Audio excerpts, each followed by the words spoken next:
Have you ever heard of a civilization so advanced, so artistic, that it feels more like myth than history? A place without massive fortifications, where stunning palaces were the heart of society, and where bull-leaping might have been a sacred sport. Today, we're journeying back in time, over 4,000 years, to the sun-drenched island of Crete, to unearth the secrets of Europe's first great civilization, the mysterious and magnificent.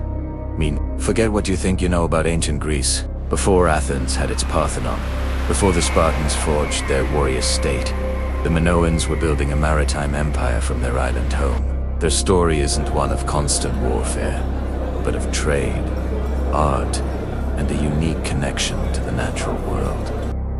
But who were they, and what ultimately led to their spectacular collapse, leaving them lost to history for millennia? Join me as we peel back the layers of time, explore the sprawling ruins of Knossos, and decode the enigma of the Minoans. Our story begins around 3000 BCE, on the island of Crete, a perfect crossroads in the Mediterranean Sea. This strategic location allowed the early inhabitants to become master seafarers.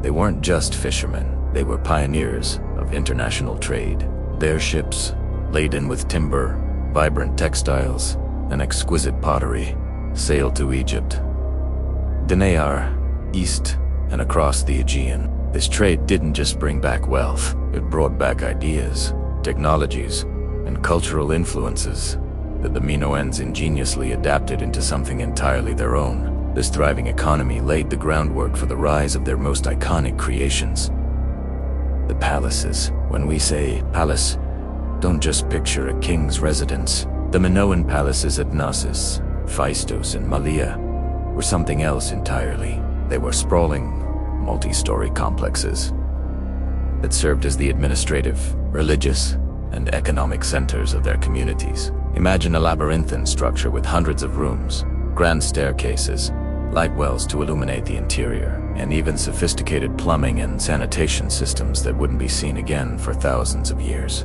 These weren't just buildings. They were vibrant, living cities within a city, buzzing with the activity of priests, scribes, artisans, and merchants. Step inside one of these palaces, and you'd be dazzled. The walls were covered in breathtaking frescoes, vivid paintings that give us our most intimate glimpse into Minoan life. Unlike the rigid, formal art of Egypt or Mesopotamia, Minoan art is flowing, dynamic, and full of life.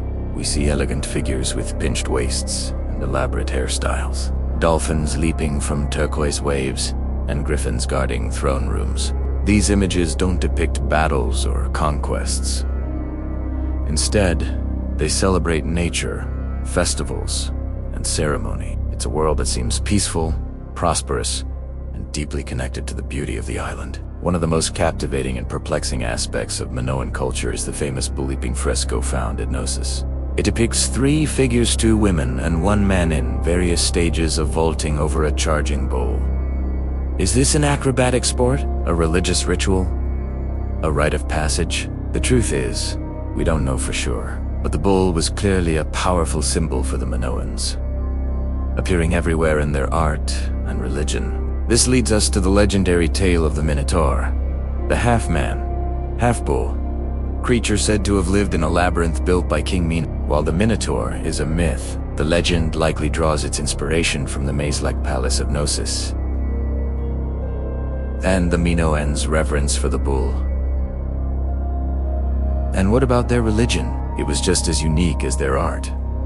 While other ancient cultures worshipped a pantheon of powerful male gods, the Minoans seem to have centered their worship on a powerful mother goddess, often depicted with snakes, a symbol of fertility and rebirth. Men appear as priests or worshippers, but it is the female figure who holds the primary divine authority. This has led many scholars to suggest that Minoan society may have been matriarchal, or at least one where women held exceptionally high status and power. A stark contrast to the patriarchal societies that would later dominate the region. Another mystery lies in their writing. The Minoans had not one, but 2 primary scripts. The first, a hieroglyphic script, remains undiscovered. The second, known as Linear A, also continues to baffle linguists. We can read the symbols, but we don't know what language they represent. This is one of the greatest unsolved puzzles of the ancient world. If we could crack the code of Linear A, it would unlock countless secrets about their administration, their beliefs, and their daily lives. For now, the Minoans' own words remain silent, and we must rely on their art and archaeology to tell their story. But perhaps the biggest puzzle of all is the Minoans, sudden and dramatic. They clean out around 1450 BCE for centuries. They had thrived. Their palaces were unfortified, suggesting they felt secure on their island, protected by their powerful navy. So, what happened? The prime suspect is a cataclysmic natural disaster. The colossal eruption of the Thera volcano on the nearby island of Santorini. This was one of the largest volcanic explosions in human history, triggering massive tsunamis, blanketing the region in ash, and causing devastating climate shifts. It would have crippled Minoan agriculture, destroyed their fleet, and shattered their trade networks. The Thera eruption didn't wipe them out overnight, but it was a mortal blow. In the aftermath, a new power emerged. The Minoans, from mainland Greece, took advantage of the weakened We see evidence of this takeover at Knossos, where a new script, Linear B, early form of Greek replaces Linear A.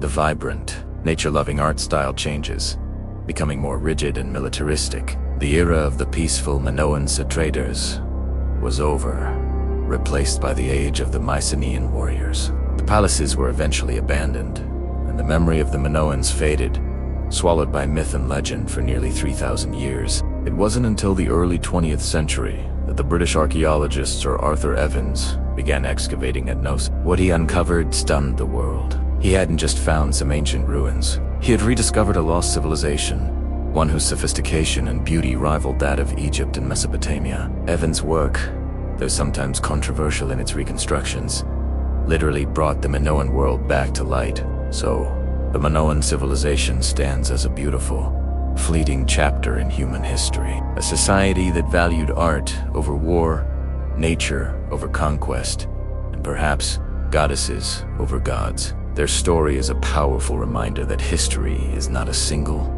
linear path of progress. There are other ways of living, other ways of building a society. Though their words are lost to us, their vibrant frescoes, mysterious palaces, and enduring legends continue to speak, inviting us to imagine a world that was, for a time, truly different. What do you think is the most fascinating secret of the Minoans? Was it their art, their religion, or their mysterious disappearance? Let me know in the comments below. If you enjoyed this journey back in time, please give this video a thumbs up and subscribe for more deep dives into the lost worlds of history. Thanks for watching, and we'll see you on the next adventure.